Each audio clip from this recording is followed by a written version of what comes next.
Home movies in the era of 8mm film.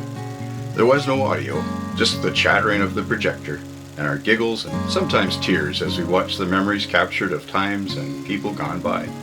The family was gathered in a dark living room, a white bedsheet was pinned to the wall. It was family movie night, from an era that itself has passed by. I would like to show you one of the cameras that created those old 8mm memories, the Kodak Brownie 8mm home movie camera. So this camera was purchased by my father probably about 1965, and we've had it ever since. Now, an interesting thing about the Kodak Brownie movie camera is that it doesn't use electricity of any kind. It has a winding lever on the side, a motor winding key that you use to power this camera. You flip it up to wind and then flip it back down so it doesn't turn while you're taking the film. Now the viewfinder is these two pop-ups here.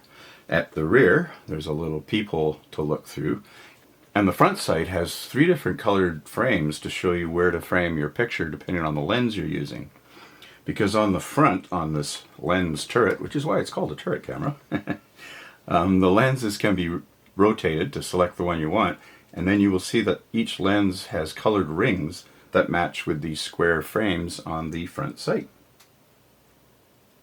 At the front is the exposure button, which is what makes it go, and the footage indicator. Note that on a camera like this, you do not measure your video in terms of frames or minutes and seconds. It's actual footage, the length of the film itself. Now at the side of the lenses we have the opening adjusting wheel. This is for the aperture essentially, and you turn this wheel and it will select different sizes. If I move the lens out of the way, you can see the opening or the aperture as it changes while I turn the wheel.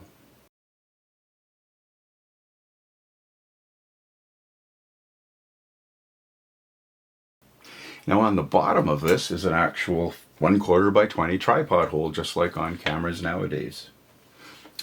Now on this side of the camera is an exposure guide and the cover latch.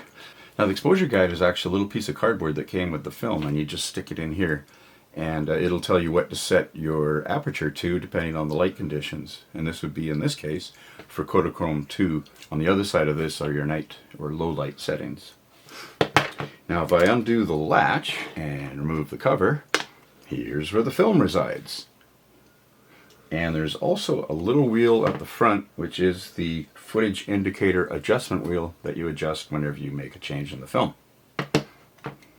Now these cameras are 8mm cameras, but the film you put in is actually 16mm wide, because you first expose one side of the film, flip it over, and expose the other side. I'll show you what I mean here. I have here a roll of film, and there are little perforations in the film that say half EXP. That tells me that this film is half exposed. So you take the film off, flip it over, and place it on the other side. These reels are keyed so that you can't put them on the wrong way. Now the next step is to pull out a little bit of film and bring it around the front here so that it goes down in front of this guide. Once I get some film wrapped around, I will then put it onto the take-up reel by putting the end into a little slot inside the reel. There you go. And now it's ready to go. The next step is to turn the footage indicator all the way to the letter L. This tells us that film has been loaded and the camera is ready to go. And then once you've got everything settled, the film will run. Of course, you would do this in low light conditions. They recommend you don't do it out in the sunlight or under lights like I am right now. And there, film is loaded and we're ready to go.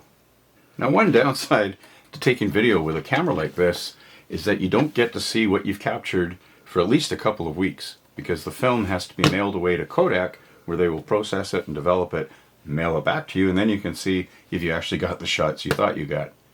Big change from the days of using this little guy to the one that's currently taking this video right now. And there you have it, the Kodak Brownie 8mm movie camera. Thanks for watching. Hope you enjoyed my video.